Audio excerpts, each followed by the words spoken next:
Bismillahirrahmanirrahim. Assalamu alaikum, students of class 10. I am your English teacher, Mrs. Fazil Salim. How are you all? I hope you all are fine and safe. As you know, nowadays our classes are based on MCQs. In your previous class, your MCQs class has been ended on chapter Dignity of Work. Okay, now we are going to start our today's class, and today's our chapter name is Beautiful Hands. This is your today's chapter, Beautiful Hand, and this is a poem. As you know, Beautiful Hand is a poem, and beautiful hands considered as mother's hands. माँ के हाथों से इसको तशबीह दी गई है beautiful hands को. Number 1 is the poem Beautiful Hands is written by Eliza Cook. Options are A. Eliza Cook, B है Alan M.H. Gates, C. Felicia Dorothea, and D. Louise I. Newman. So the right answer is Alan M.H. Gates. Number 2, her hands are beautiful. किसके hands beautiful हैं, किसके hands खूबसूरत हैं? Grand mothers, sisters, mothers और wifes. Definitely the right answer is a mothers. See, a mothers. Number 3, her hands might be a sculptor dream. Sculptor कहते हैं, आपको पता है, जो मिट्टी के मुजस्समे बनाते हैं उनको कहते हैं, और ड्रीम जो है वो ख्वाब को कहते हैं. तो यहाँ इससे मुराद ये है कि माँ जो है वो हमारे ख्वाबों के मुजस्समे या हमारी ख्वाबों की तामीर करती है. तो इसके राइट आंसर आपको ऑप्शंस दिए हुए हैं. ए है fathers, B mothers, C teachers and D है नन. यानी कि इन तीनों में से कोई आंसर नहीं है, ये भी एक ऑप्शन है. So the right answer is mothers. यानी माँ के हाथ जो हैं वो हमारे ख्वाबों के मुजस्समे बनाती हैं. इस तरह से है कि वो हमारे ख्वाबों को शक्ल देती है माँ हमारी. Number 4, when a mother is aged her hands become. जब माँ बूढ़ी हो जाती है तो उसके हाथ कैसे हो जाते हैं? Options are fresh, beautiful, wrinkled या graceful. Definitely the right answer is wrinkled, यानी कि उसको झुर्रियाँ आ जाती हैं. Number 5, ट्वेलिंग means. ट्वेलिंग की मीनिंग पूछिए आपसे. Options are tailoring, tilting, relaxing and struggling hands. So the right answer is struggling hand. Toiling की मीनिंग है स्ट्रगलिंग हैंड्स, यानी कि मेहनत करने वाले हाथ. Now number 6, she work hard even she is very and shed. Weary का मतलब है कि बहुत ज़्यादा थक जाना, कंटिन्यूसली ये काम करते रहने से या मेहनत करते रहने से थक जाना. तो ये आपसे पूछ रहे हैं कि इसमें कौन है जो बहुत ज़्यादा काम करने से बहुत थक जाती है लेकिन फिर भी हमारे लिए सायादार रहती है? A mother, a friend, a teacher, a nurse. तो right answer is a mother. यानी कि वो इतने लंबे अरसे तक हमें पाल के बड़ा करके हमारी खिदमत करके बहुत ज़्यादा थक जाती है, लेकिन उसके बावजूद हमारे लिए एक सायादार दरख्त की तरह रहती है. मदर्स हैंड्स क्या हैं? Answer is moving, patient, punishing या cooking. Right answer is patience, यानी सब्र. Number 8, the poetess weeps when she weeps का मतलब है रोना, तो पोइट्स जो है वो रोने लगी। कब? Is sick, looks at her mother, looks back और failure.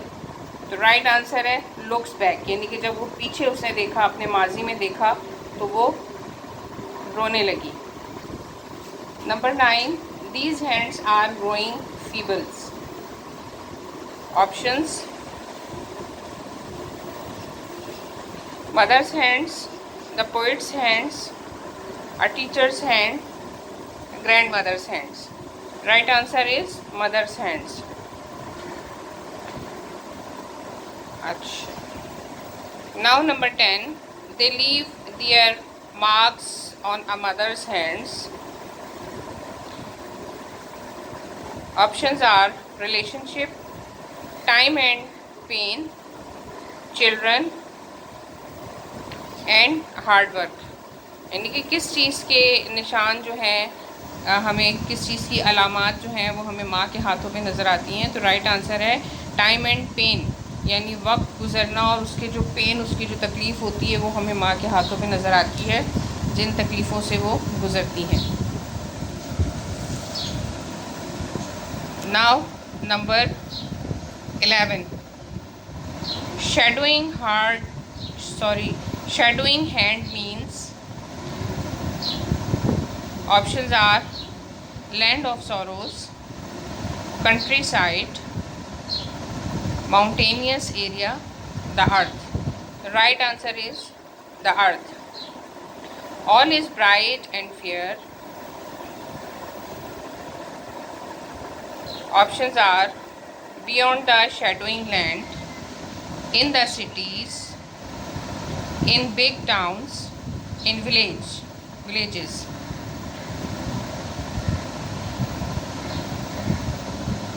Beyond the shadowing land, ये है आप इसका राइट आंसर। 13 है the old are young again there. Options are in beauty parlour, in the parks, in the studios and beyond the shadowing land. The right answer is beyond the shadowing lands. Here is the MCQs of beautiful hands has been completed.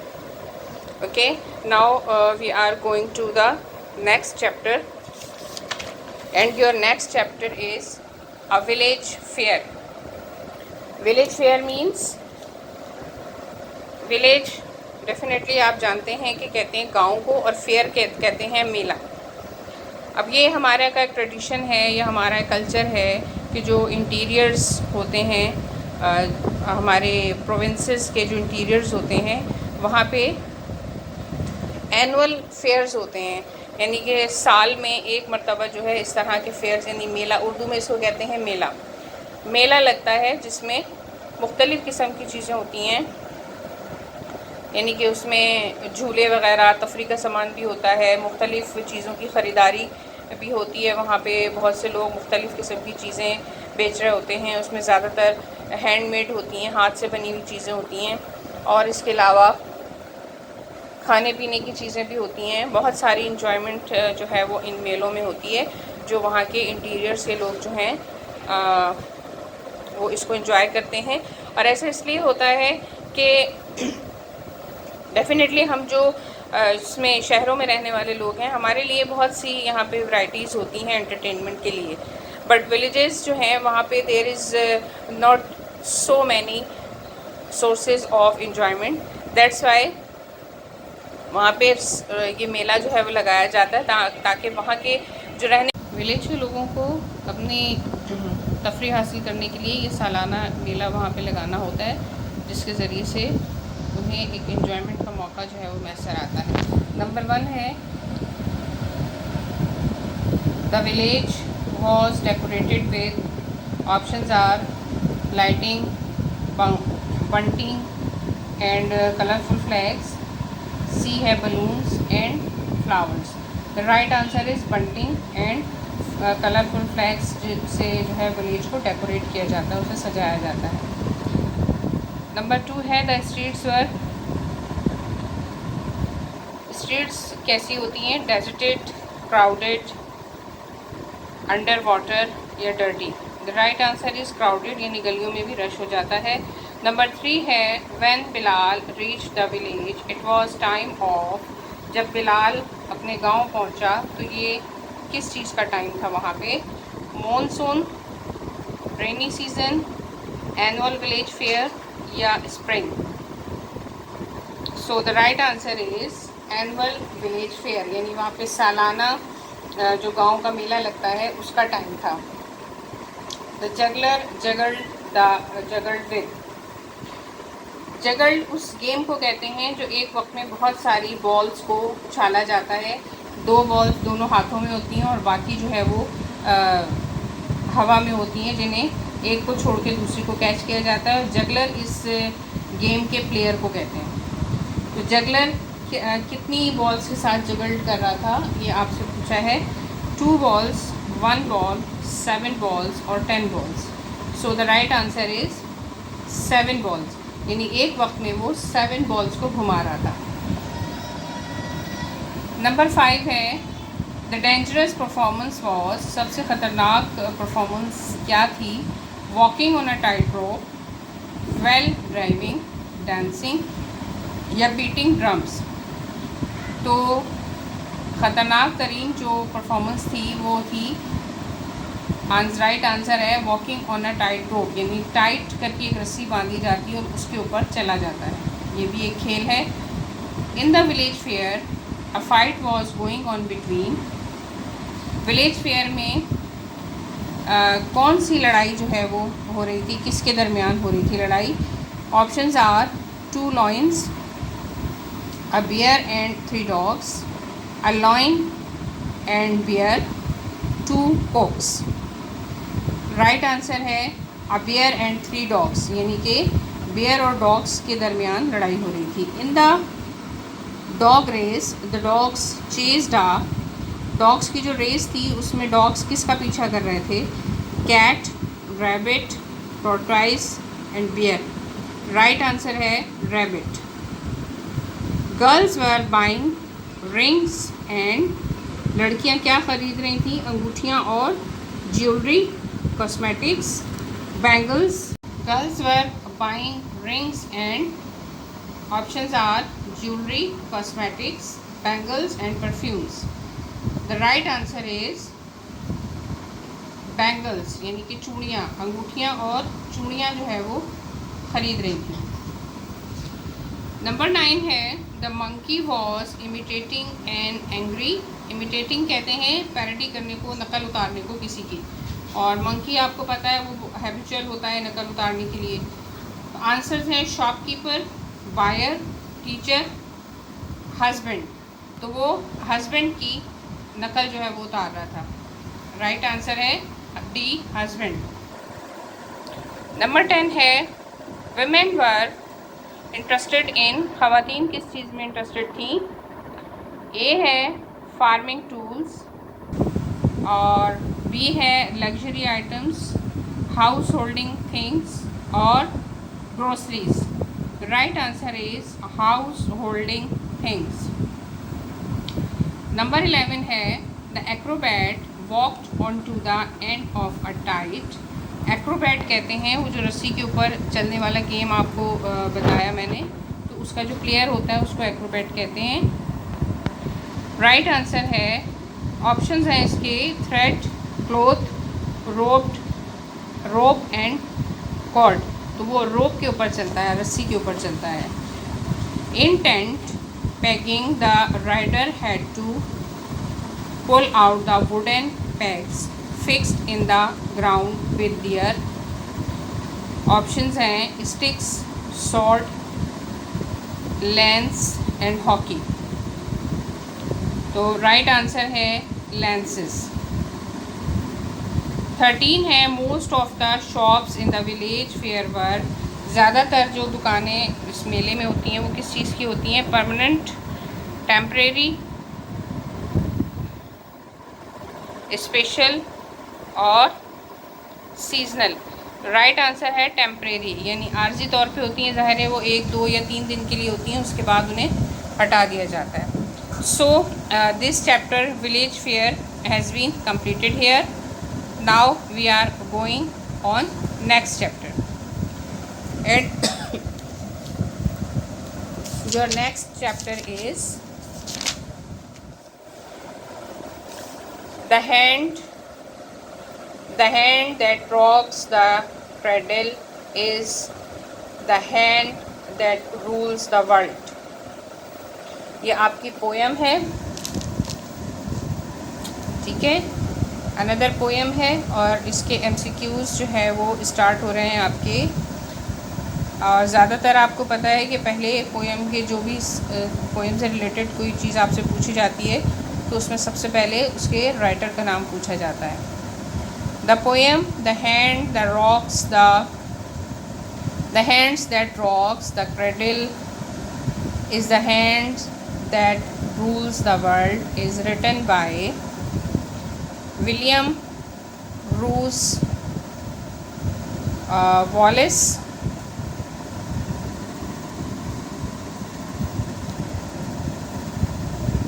Eliza Cook, Felicia Dorothea और Lois I Newman। तो right answer है A, William rose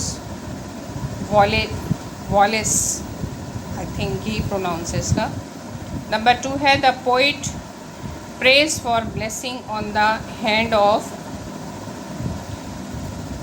options are man, fathers, mothers, farmers. The right answer is mothers. William Rose Wallace was born in, वो कहाँ पैदा हुए थे? Wellington, Lexington, Boston या Houston. Right answer is Lexington. Number 4 है for mother's hand the poet use the metaphor of sweet dishes, flowers, rainbow, cradles. The right answer is rainbows. Number 5, this rocks the cradle. Options are electricity, father's hands, women hand, grandmother hand. The right answer is women's hand.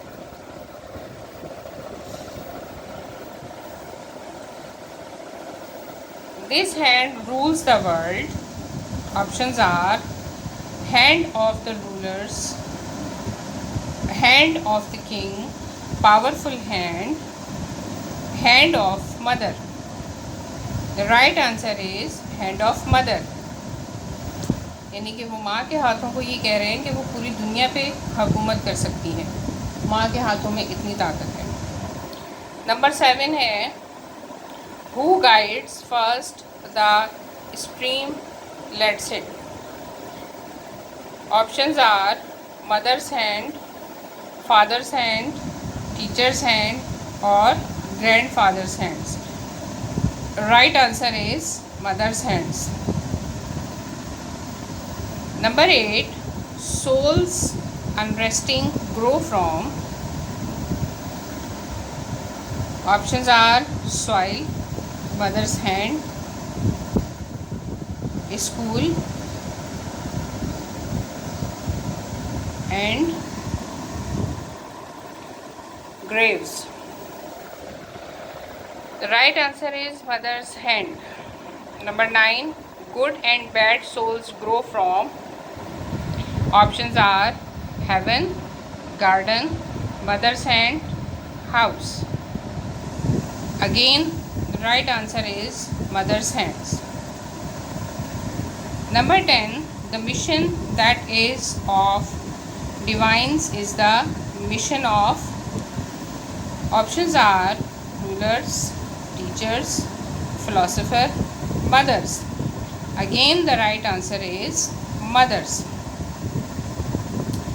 Number 11, natal sort means की word की meaning बतानी है। Land of one's birth, sad, happy, growing. तो इसका क्या मतलब है? Land of one's birth यानी वो जगह जहाँ पे हमारी पैदाइश हुई, वो शहर या वो मुल्क या वो जगह, right. Here are your MCQs of this poem has been completed.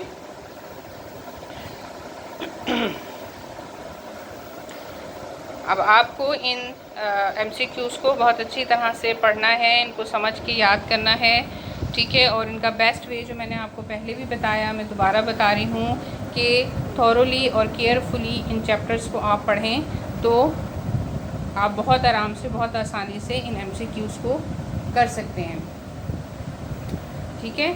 आप इसके बाद जो आपका नेक्स्ट चैप्टर होगा इंशाल्लाह आपकी अगली क्लास में, उसके लिए आपका एज ए होमवर्क मैं आपको बता रही हूँ कि आप उसको अच्छी तरह से रीडिंग करके रखेंगे अपनी नेक्स्ट क्लास से पहले, और वो है आपका एन अफ्रीकन विलेज। ये हमारा नेक्स्ट चैप्टर होगा इंशाल्लाह, जिसको हम डिस्कस करेंगे, जिसके MCQs को तो आपने अच्छी तरह से यानी कि केयरफुली आपने इस चैप्टर को रीड आउट करना है। और नेक्स्ट आपने उसके बाद किंग ब्रूस को भी रीड करके रखना है। ये नेक्स्ट क्लास में इंशाल्लाह आपके ये चैप्टर्स होंगे जिसके MCQs को हम डिस्कस करेंगे। उसमें कोई भी एक्सप्लेनेशन रिक्वायर्ड चीज़ होगी तो उसे हम एक्सप्लेन करेंगे, ठीक है। और इससे रिलेटेड कोई भी चीज़ आपको समझ में नहीं आ रही हो, कोई भी आपको प्रॉब्लम हो, तो आप ग्रुप में आके पूछ सकते हैं। कोई भी आपको प्रॉब्लम हो रही हो तो आप ग्रुप में आइए, और ग्रुप आप लोगों को मालूम है कि शाम में ग्रुप ओपन होता है, तो आप उसमें आके कोई भी प्रॉब्लम आपको अपनी ऑनलाइन क्लास में फ़ील होती है तो आप उसमें आके टीचर से ग्रुप में पूछ सकते हैं।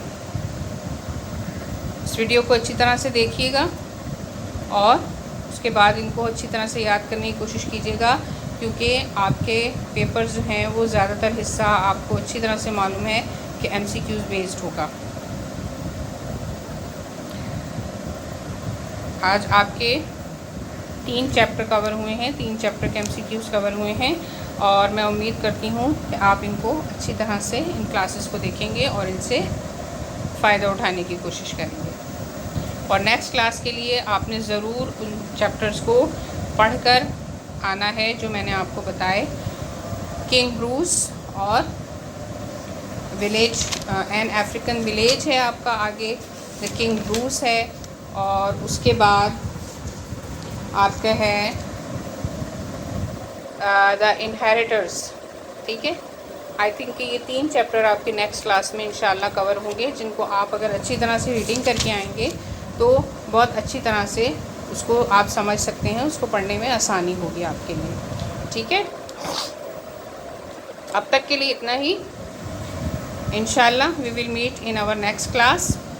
Till then take care and अल्लाह हाफिज़।